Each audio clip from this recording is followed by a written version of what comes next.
In 2014, humanity has destroyed the planet's atmosphere and caused global warming to fix this. Scientists make an artificial cooling substance, which is dispersed into the air. It does reduce the heat, however. It also causes a new ice age to hit the planet. Fortunately, a genius scientist named Wilford has built a train powered by a perpetual engine that will continuously travel around the globe. The few remaining humans on the planet now live in the train, and those who dare go out immediately die from freezing. Unfortunately, classism also exists in this small society, and the train cars are organized accordingly. Upper classes at the front, economy classes at the back, and the poor people in the tail section. 17 years later, the guards bring food for the poor people, consisting of some nasty protein blocks. Everyone must sit to receive it, but Curtis doesn't sit until a guard threatens to shoot him. Curtis explains to his friend Edgar that he counted the doors because he's planning to sneak through the train. The guard then asks if there are any experienced violinists in the group, and an old couple volunteers because they used to be in the Boston Symphony Orchestra. The guard tries to just take Gerald because they only need one musician, but Gerald refuses to go without his wife. This causes the guard to beat up the woman and break her hand before dragging Gerald away. Afterward, Curtis visits Tanya and her son, Timmy, to ask the boy to trade protein blocks. Curtis cuts up his new block and finds a small capsule with a message in it, which he takes to Gilliam, an old one-armed man who sits next to a Wilfred logo on the wall.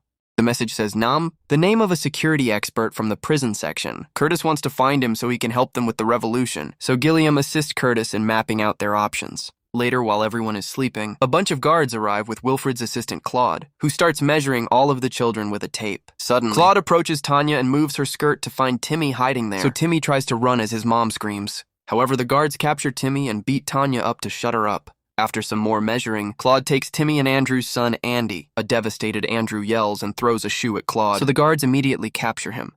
Moments later, young Franco and old Franco put a clock around Andrew's neck before putting his arm through a hole in the wall, causing him to scream in pain at the feeling of sub-zero temperature. Then Minister Mason arrives and makes a long speech to scold the passengers for their misbehavior. She puts the throne shoe on top of Andrew's head, saying things on the train must subscribe to a particular order. Next, Mason calls Wilford on a phone to make him offer a speech too, but he doesn't answer. The Francos take out Andrew's arm, which is completely frozen, and smash it with a giant hammer to finish the punishment. For the following few days, the poor people begin working hard on putting things together to make a tool that will help with the revolution. Curtis also obtains some chronal, which are small blocks of industrial waste used by addicts to get a kick, but they're also highly flammable. He can't stop thinking about the fact Mason called the guards' weapons useless guns, theorizing that they ran out of bullets during the last revolt.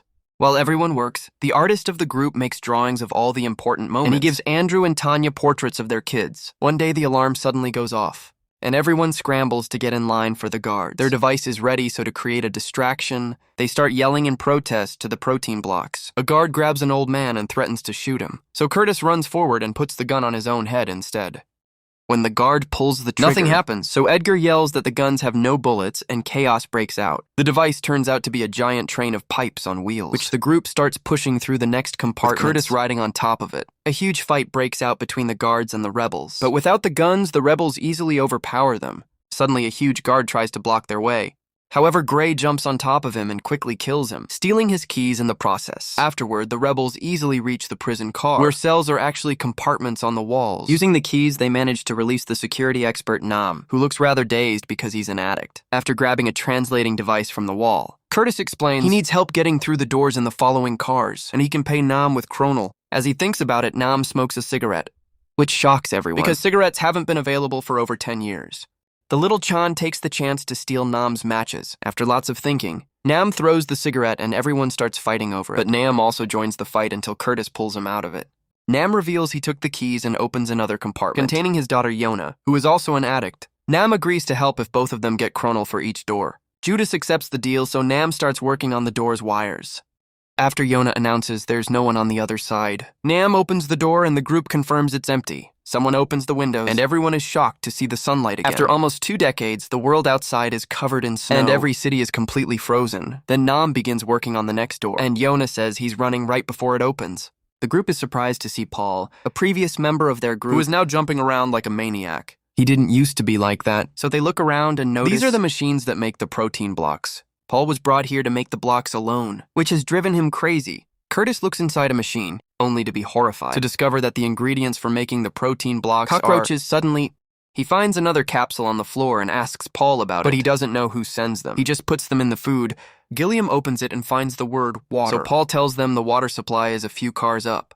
If they control the water, They can control the negotiation, while Nam works on opening the next door. Curtis chats with Yona and learns that she was born on the train. Curtis comes from the outside, but doesn't remember anything before the train.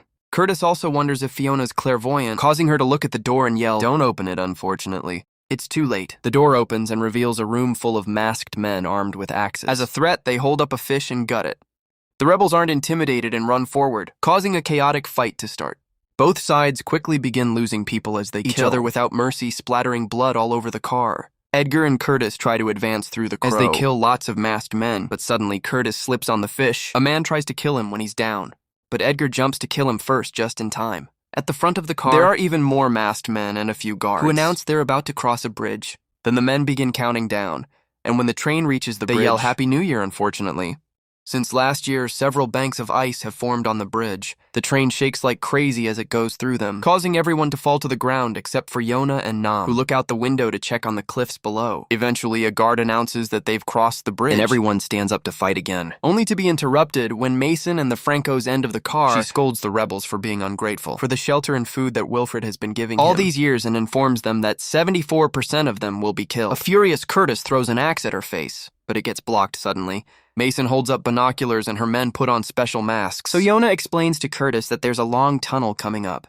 The car goes dark as the train enters the tunnel, but the guards can still see thanks to their special masks. The rebels are quickly overpowered and they start dying one by one. While Mason enjoys the massacre as if it were a play, rebels continue to die, but Curtis remembers something and he yells for Chan to start for fire. Chan uses the matches he stole to light up a torch, and soon he and Andrew are guiding a group of rebels with lots of torches that they bring into the dark car. With the help of the fire, the rebels get the upper hand again, and Gray grabs an officer to threaten to kill him. If the enemy doesn't surrender, Mason doesn't care about some low-level employee, so Gray kills him and continues to fight, throwing a knife to stab Mason in the leg. Curtis sees an opportunity and runs towards Mason, only to realize that young Franco has caught Edgar.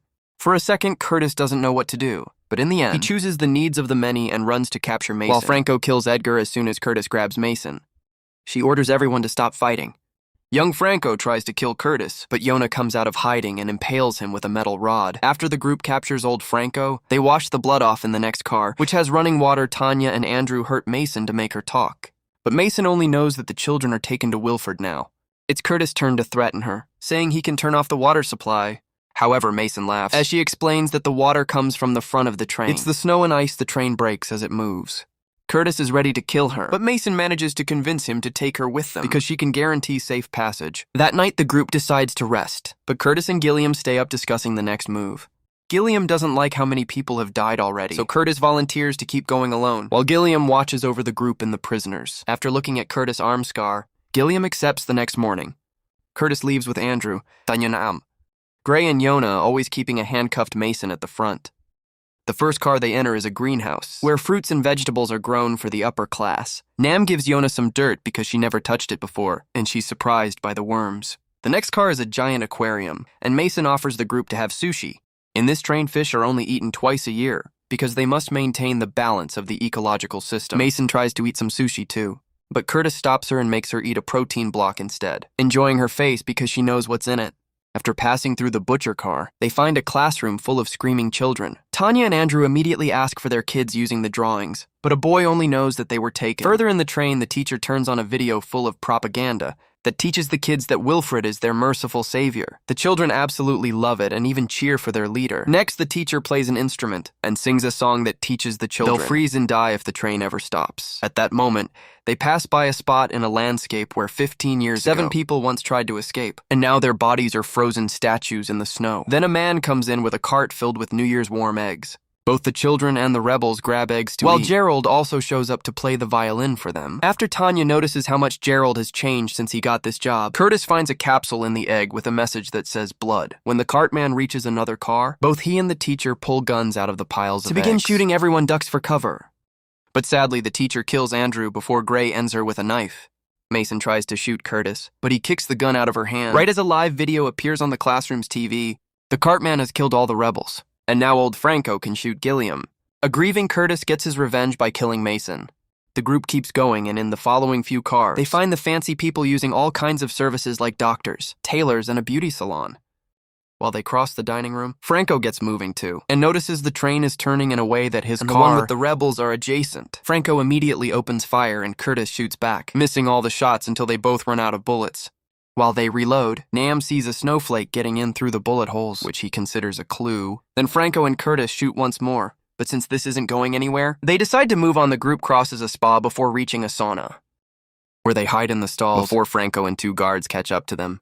Franco opens a stall and kills a high-class passenger. Then he kills the guard that calls him out for it.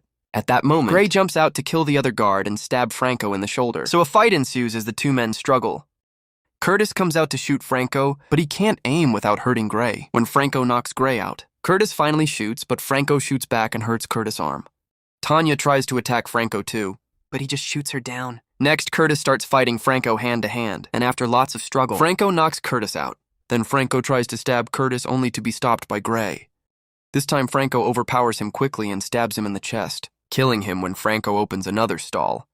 He finds Nam hiding behind a woman, triggering yet another fight. As Nam pushes Franco down and begins strangling him, Yona comes out and grabs the knife to kill him. However, Nam doesn't want her to kill and makes him drop the knife, which is grabbed by an awakening Curtis to stab Franco in the side. Afterward, Curtis rushes to check on Tanya, who asks to see Timmy's drawing one last time before dying. The group keeps moving and they cross a car, hosting a loud party full of alcohol and decadence, followed by a car with pits filled with addicts. Nam and Yona use this chance to steal some furs and alcohol. Next, they go through a computer car, and after crossing a bridge, they finally make it to Wilfred's vault door, while Yona passes out because she drank too much. Curtis tells Nam to open the door. Nam asks for more Chronal, causing Curtis to lose his mind and begin beating on the door. Nam fights him to calm him down, then gives him the last cigarette on Earth, which Curtis enjoys while sharing his story. During the first days on the train, the poor people had to eat. The weakened babies tasted the best. Curtis killed a mother and almost killed baby Edgar too, but Gilliam came through and offered his arm instead. Soon everyone started to copy him, but Curtis has a scar on his arm because he tried and couldn't do it. A few days after that, the guards started to come with a protein blocks.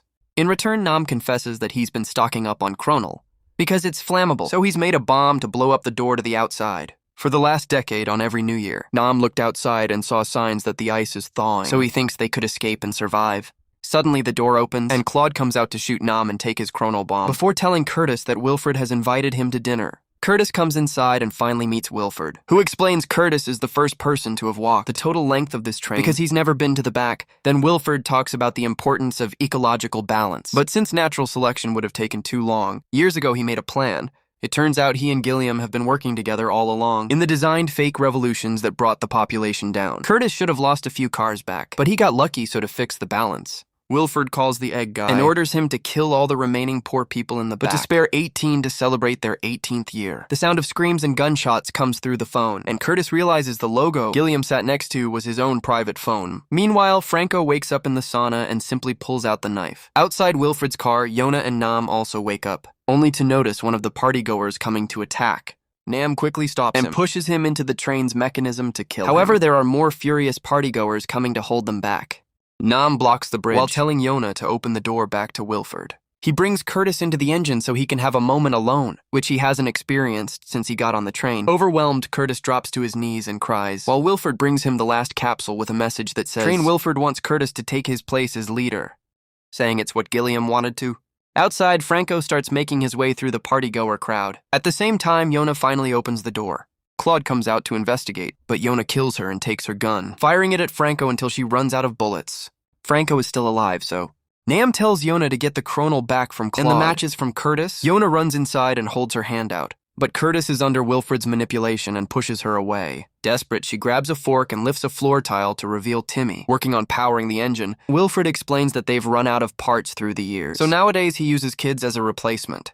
A furious Curtis jumps on Wilfred to beat him up. Then he painfully reaches into the tile to stop the engine, cogs, and gives Yona the matches, while Yona runs out and he comes out of a compartment and goes to the engine to activate it again. In just a second, Nam kills Franco.